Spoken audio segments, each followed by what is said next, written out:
Guys आज का जो यह वीडियो है ये आर्टिफिशियल इंटेलिजेंस के हेल्प से जितने भी कंटेंट क्रिएटर कंटेंट क्रिएट करते हैं, चाहे वो आर्टिफिशियल इंटेलिजेंस के हेल्प से ऑडियो जनरेट करवाते हो वॉइस ओवर के लिए, चाहे वो विजुअल्स अपने स्टोरी के लिए क्रिएट करके स्टोरी बनाते होंगे और यूट्यूब पे अगर आप अपलोड करते हैं तो आपके लिए यह वीडियो बहुत इंपॉर्टेंट है, क्योंकि बहुत सारे एआई टूल ऐसे हैं जो आपके कंटेंट को कॉपीराइट क्लेम डाल देते हैं और रीयूज्ड कंटेंट आ जाते हैं। तो आज यह वीडियो आप बिल्कुल लास्ट तक देख लीजिए। इस वीडियो में आपको पूरी जानकारी मैं देने वाला हूं कि कैसे आप पता कर पाएंगे कि कॉमर्शियल यूज के लिए कौन सा वेबसाइट है और कौन सा वेबसाइट जो है कि कॉमर्शियल यूज में नहीं है। साथ के साथ अगर आपका कॉमर्शियल यूज में वेबसाइट नहीं है फिर भी आप वहां से जो है कि कोई भी आर्टिफिशियल इंटेलिजेंस विजुअल्स ऑडियो और वीडियो जनरेट करवा लेते हैं, तो आपको क्या ऐसा प्रोसेस यूज करना है जिससे कि आपको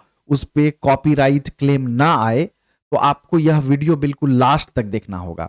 गाइज यदि अभी तक आपने हमारे इस चैनल को सब्सक्राइब नहीं किया है तो आपसे रिक्वेस्ट है कि आप इस चैनल को सब्सक्राइब कर लीजिए, क्योंकि इस टाइप का बहुत ही वैल्यूएबल कंटेंट मैं आप लोगों के लिए रेगुलर इस चैनल पे लेकर के आते रहता हूं। तो गाइज मैं आपको लेकर के चलता हूं हमारे उस डॉक्यूमेंट पे जहां पे मैंने आप लोगों के सारे सवालों के जवाब जो है कि वो रखे हुए हैं और एक एक करके मैं समझाने की कोशिश करूंगा। गाइज यदि आपको मैं कोई ऐसा पॉइंट जो ना समझा सकूं या मेरे दिमाग में ना होगा तो आप मुझे कमेंट करके जरूर बताइएगा, तो मैं आपके उस पर्टिकुलर क्वेश्चंस पे आपके लिए डेडिकेटेड वीडियो बनाऊंगा, क्योंकि बहुत इंपॉर्टेंट है आपके लिए अगर आप आर्टिफिशियल इंटेलिजेंस के हेल्प से कंटेंट क्रिएट करते हैं। सोचिए कि अगर आप आर्टिफिशियल इंटेलिजेंस के हेल्प से कंटेंट क्रिएट करते हैं और आपको अगर जानकारी प्रॉपर तरीके से नहीं है और बाद में आपके चैनल पे स्ट्राइक आ जाए और आपका चैनल मोनेटाइज ना हो, तो उस टाइम आपको कितना दुख होगा। इसलिए आप इस वीडियो को बिल्कुल लास्ट तक देखते रहिए। ओके, तो चलिए मैं आपको कंप्यूटर स्क्रीन पे लेकर के चलता हूं। गाइज मैं अपने कंप्यूटर के स्क्रीन पे हूं और सबसे पहला सवाल मेरा है आपसे। आप भी इस सवाल को सोचिए कि क्या फ्री एआई टूल से जनरेट किए हुए इमेज पे कॉपीराइट आने के चांसेस होते हैं? देखिए ये बहुत अच्छा सवाल है और बहुत जबरदस्त सवाल है। कॉपीराइट क्लेम मैं आपको बताऊं तो आ सकते हैं, ये आप एकदम बिल्कुल ध्यान रखिए कि आ सकते हैं। तो आप सोचिए कि इतने सारे कंटेंट क्रिएटर हैं जो आर्टिफिशियल इंटेलिजेंस के फ्री टूल को यूज करके विजुअल्स ऑडियो एंड इमेजेस को क्रिएट करते हैं। तो अब जो है कि एआई कंटेंट क्रिएटर का क्या होगा यदि ये जो है कि कॉपीराइट क्लेम दे देंगे? तो आपको कुछ सावधानियां बरतनी है। मैं सभी के सवाल को जो है कि रखा हुआ हूं, सभी के आंसर मैं आपको एक एक करके दूंगा। हो सकता है यह वीडियो थोड़ी लंबी हो जाएगी, तो मैं इस वीडियो को आधे पे रोक दूंगा। बाद में आप लोगों के कमेंट के बाद मैं इसको आगे लेकर के जाऊंगा और नेक्स्ट वीडियो बना करके आप लोगों को समझाने की कोशिश करूंगा। देखिए मेरा सवाल आपके सामने रेड में लिखा हुआ है, आप देख रहे हैं कि क्या किसी भी फ्री एआई टूल जो आप इमेज जनरेट करवाते हैं या विजुअल जनरेट करवाते हैं, तो क्या उस पे यूज करने से उस पे कॉपीराइट आ सकता है? तो हमने जो है कि इसका आंसर ढूंढा। मैंने कस्टमर केयर सपोर्ट से बात किया, गूगल के कस्टमर सपोर्ट टीम से बात किया, मैंने चैट जीपीटी से भी क्वेश्चन पूछा, मैंने और भी जगहों पे रिसर्च किया, क्वेरा पे देखा, तो यहाँ पे मैंने कुछ आंसर्स मिले, वो सेटिस्फैक्शन वाले आंसर्स थे। तो मुझे लगा कि आपके साथ मुझे शेयर जरूर कर लेना चाहिए, लेकिन आपको भी इस पे रिसर्च कर लेना है। थोड़ी बहुत मैं रिसर्च करके आपको बता रहा हूं। अगर फ्री एआई टूल से जनरेट की गई इमेज की कॉपीराइट पॉलिसी की बात करें तो ये डिपेंड करता है, मतलब ये जो है कि उस पे आएगा कि नहीं, ये डिपेंड करता है कि उसका टर्म कंडीशन क्या कहता है। मतलब कि जब आप आर्टिफिशियल इंटेलिजेंस के किसी भी वेबसाइट को यूज करते हैं, सपोज कीजिए कि इमेज को जनरेट करने के लिए आप अगर किसी भी फ्री टूल का यूज करते हैं, तो उसका जो है कि टर्म एंड कंडीशन क्या है ये आपको सबसे पहले देख लेना होगा। ठीक है, उसमें कॉमर्शियल यूज के लिए उसने क्या दिया हुआ है आपको ये चीज बताना होगा। जैसे जैसे कि आपको पता होगा कि हर एआई टूल की जो है कि अपनी टर्म एंड कंडीशंस होती है कॉमन एआई टूल्स के कॉपीराइट के लिए। ठीक है, जैसे कि ओपन एआई की अगर मैं बात करता हूं, डेल ई ओपन एआई है, एक्चुअल जो है कि यहाँ से फ्री जनरेट होता है।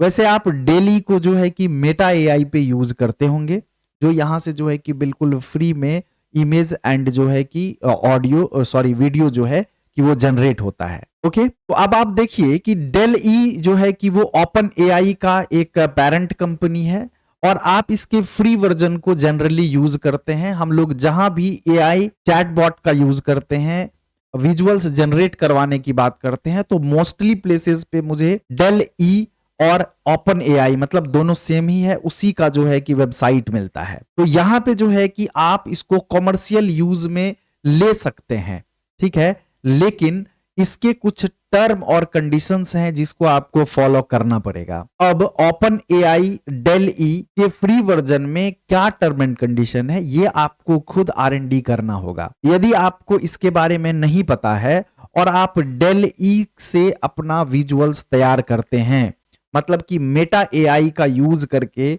आप अगर ऑडियो और वीडियो जनरेट करते हैं, तो आपको इसके फ्री वर्जन को यूज करने के लिए इसके टर्म एंड कंडीशन को का पता होना चाहिए।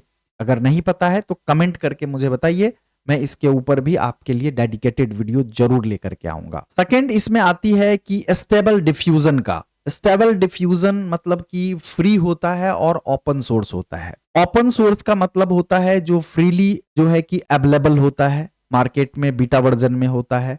लोग इसके प्रीमियम वर्जन को जो है, बहुत सारी कंपनी इसके प्रीमियम वर्जन को मतलब पेड रखती है और कुछ इसके लोएस्ट वर्जन को ओपन सोर्स में रखती है। तो ओपन सोर्स से जनरेट किए हुए जितने भी विजुअल्स होंगे, जो भी ऑडियो होंगे, जनरली उस पे आपका जो है कि वो हक होता है। लेकिन कभी कभी होता यह है कि आपको उसके विजुअल्स को यूज करने से पहले उसको जो है कि आपका खुद का बनाना पड़ता है, ठीक है। उसको बनाने के लिए आप उस विजुअल्स के प्रॉपर्टीज को चेंज करेंगे। आप ध्यान रखिए, किसी भी विजुअल्स को अगर आप यूज कर रहे हैं तो उस विजुअल्स को सबसे पहले वो आपकी प्रॉपर्टी हो, ये आपका विजुअल्स है, ये आपको जो है कि सबसे पहले एआई को बताना होगा। मतलब एआई का मतलब मेरा ये है कि आपको पता है कि गूगल जो है, यूट्यूब जो है कि उस पे चैट बॉट काम करता है, मतलब एक जो है कि वो क्रॉलर काम करता है कि हम लोग जो भी कंटेंट इसके ऊपर डालते हैं तो क्रॉलर आपके कंटेंट को चेक करता है। तो उस चेकिंग में आपका जो विजुअल्स है वो आपका ही है, इसके लिए आपको इसके प्रॉपर्टी में जाकर के इसको चेंज करना पड़ेगा, जिसको हम लोग विजुअल्स ऑप्टिमाइजेशन, इमेज ऑप्टिमाइजेशन और वीडियो ऑप्टिमाइजेशन कहते हैं। डिजिटल मार्केटिंग मतलब सर्च इंजन ऑप्टिमाइजेशन के केस में, जिसको आप लोग क्रिएटर्स के मुंह से सुनते होंगे एसईओ, ठीक है। वैसे गाइज मैं आपको बताऊं कि एसईओ जो है कि बहुत बड़ा टॉपिक है और बहुत लंबा टॉपिक है, तो मैं इसके ऊपर अभी नहीं जाऊंगा। तो आपको दूसरा बात मैंने ये बता दिया कि ओपन सोर्स जितनी भी वेबसाइट है जहां से आप फ्री में विजुअल्स जनरेट करते हैं, तो आपका ही उस पे यूज करने का राइट होता है, लेकिन इसके लिए आपको उसकी प्रॉपर्टी में कुछ चेंजेस करने होते हैं। क्या चेंजेस करने हैं? यदि ये आप चीजें आपको नहीं आती है तो आप मुझे कमेंट करके बताइएगा, मैं आपको इसके ऊपर जरूर बताऊंगा। आप गाइज क्या कीजिए कि टॉपिक को लिखते जाइए, हर एक टॉपिक मुझे पता है आपके लिए इंपॉर्टेंट है और एक वीडियो में मैं पूरा टॉपिक कवर नहीं कर पाऊंगा, इसलिए मैं सारे टॉपिक को सबसे पहला जो सवाल का जवाब है ये मैं आपको दे देता हूं, राइट। इसके बाद नेक्स्ट होता है, आपको पता होगा गाइज कि केनवा एआई इमेज जनरेशन भी है, ठीक है। तो मैं ये सिर्फ केनवा एआई इमेज जनरेशन की बात नहीं कर रहा हूं, मैं आपको ओपन सोर्स की बात की। मैक्सिमम जगहों पे हम लोग डेल ई आर्टिफिशियल इंटेलिजेंस का विजुअल्स को यूज करने में जनरेट करते हैं। दो टाइप का हो गया, और एक जो है कि जहां पे आपको कुछ क्रेडिट जो है फ्री मिलता है और वहां से आप जो है कि कुछ क्रेडिट यूज करके कुछ विजुअल्स तैयार कर पाते हैं, इसके बाद आप उसको यूज नहीं कर पाते हैं। ऐसे सभी वेबसाइट को आपको सबसे पहले उसके कॉमर्शियल यूज के टर्म एंड कंडीशन को जरूर पढ़ लेना है, राइट। नहीं तो बाद में आपको बहुत ज्यादा प्रॉब्लम आएगी, ठीक है। यदि आप उसको नहीं पढ़ते हैं और फिर भी आप उस वेबसाइट से इमेज या विजुअल्स जनरेट करके यूज करना चाहते हैं, तो इसके बारे में भी मैं आपको बताऊंगा कि कैसे आप उससे जनरेट किए हुए कंटेंट को आप यूज करेंगे, कैसे डिक्लेरेशन आप जो है कि एक छोटा सा डिक्लेरेशन बना करके आपको यूज करना है। जनरली मैं भी कई बार आप लोगों को बताया होगा कि अगर उस पे वाटरमार्क आ जाता है किसी कंपनी का किसी विजुअल्स पे, तो मैंने भी आप लोगों को बताया होगा कि उसको आपको क्रॉप करके हटा देना है, राइट। और बहुत सारे क्रिएटर भी आपको ये बताते होंगे कि क्रॉप करके हटा देना है। लेकिन मैं आपको एक चीज बताऊं कि आप अगर उस विजुअल्स में से वाटरमार्क को क्रॉप करके हटा भी देते हैं ना, तो भी आप उसके निगरानी में हैं, क्योंकि आप उसकी प्रॉपर्टी को चेंज नहीं कर पाते हैं। तो मतलब उसकी प्रॉपर्टी को चेंज करना होगा, उसके ऑनर नेम को चेंज करना होगा, तभी उस पे कॉपीराइट से आप बच सकते हैं। ठीक है, तो आपको मैं बताऊं कि यदि जितने भी इमेज जनरेटर हैं, विजुअल्स तैयार करने वाली एआई कंपनियां हैं, जिसमें क्रेडिट लिमिट होता है, उसको भी आप यूज कर सकते हैं। लेकिन इसके कॉमर्शियल लाइसेंस को यूज करने का क्या तरीका है, ये आपको पहले पढ़ लेना होगा। इसके बाद मैं आपको बताता हूं कि एडोबे की जितनी भी कंपनियां हैं, ठीक है, एडोबे की जितनी भी कंपनियां हैं, उस पे आप कोई भी इमेज अगर जनरेट करते हैं, तो आपको वहां पे जो है कि कॉपीराइट आने के चांसेस होते हैं।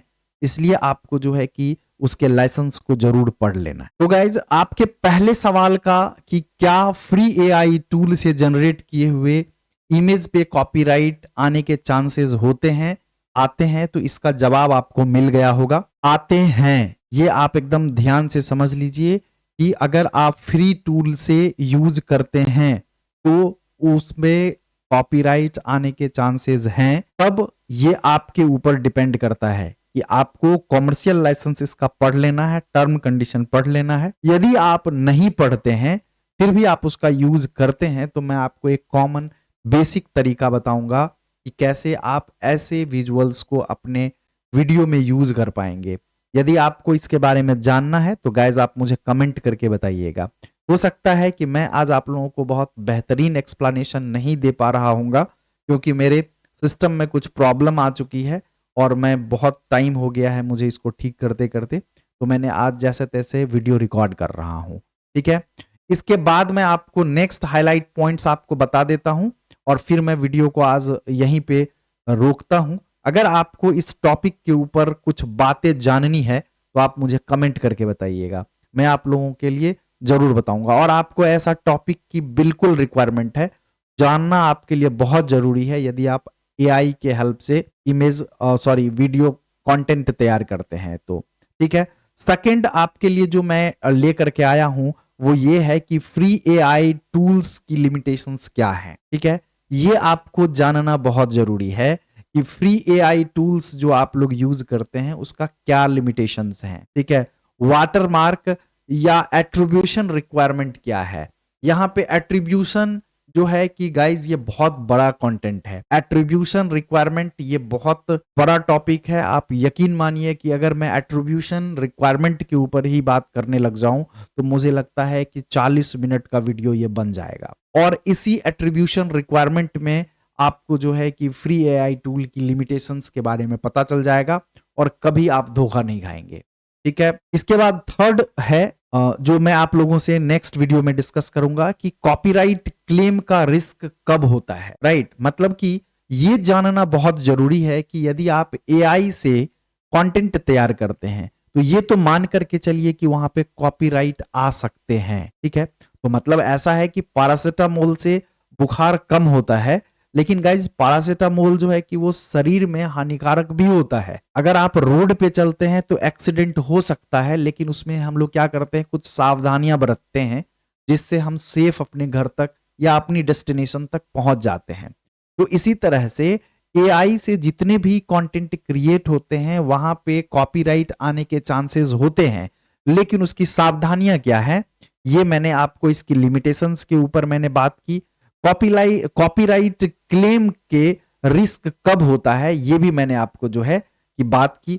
इसके बाद मैं आपको चौथा टॉपिक पे बात करूंगा कि कैसे हम इंश्योर करें कि कॉपीराइट इशू ना हो। ठीक है, कैसे मतलब हम अपने कंटेंट को तैयार करें कि आपको जो है कि कॉपीराइट का जो है कि वो इशू ना हो। ठीक है, ये हमारा नेक्स्ट आपसे सवाल रहेगा। इसके बाद आपको जो है कि ये जानना बहुत जरूरी है गाइज कि एट्रीब्यूट्स क्या होता है। ठीक है, तो ये सारे टॉपिक जो है कि मैंने आप लोगों के लिए बहुत ही जबरदस्त R&D करके बनाया है, और मुझे लगता है कि जितने सवाल मैंने आपसे पूछे हैं, इन सारे सवालों के जवाब अगर आपके पास हैं तो आप AI से कंटेंट क्रिएट कर सकते हैं, और बिना किसी टेंशन का आप जो है कि अपने कंटेंट की जर्नी को कंटिन्यू रख सकते हैं। यदि आपको नहीं पता है और आप जो है कि AI से जनरेट किए हुए कंटेंट को यूज करना चाहते हैं, वो भी फ्री में, तो आपको इन सारे टॉपिक के बारे में पता होना चाहिए। यदि आपको इन सारे टॉपिक के ऊपर गाइस वीडियो चाहिए तो आप मुझे कमेंट करके बताइए।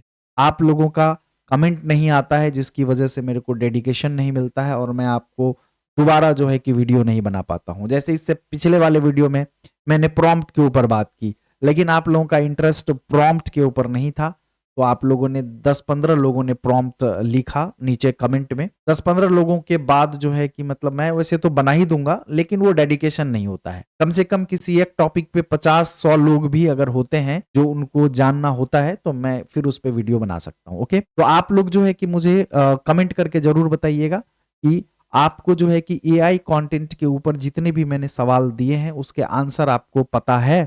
यदि पता है तो आप जो है कि यहाँ पे यस कीजिएगा, अगर आपको नहीं पता है तो आप नो करके मुझे बताइएगा। जितने ज्यादा नो की संख्या होगी तो मैं आपको जो है कि इसको बिल्कुल सीरीज में 4-5 वीडियो के सीरीज में मैं आपको जो है कि इसके ऊपर वीडियो लेकर के जरूर आऊंगा।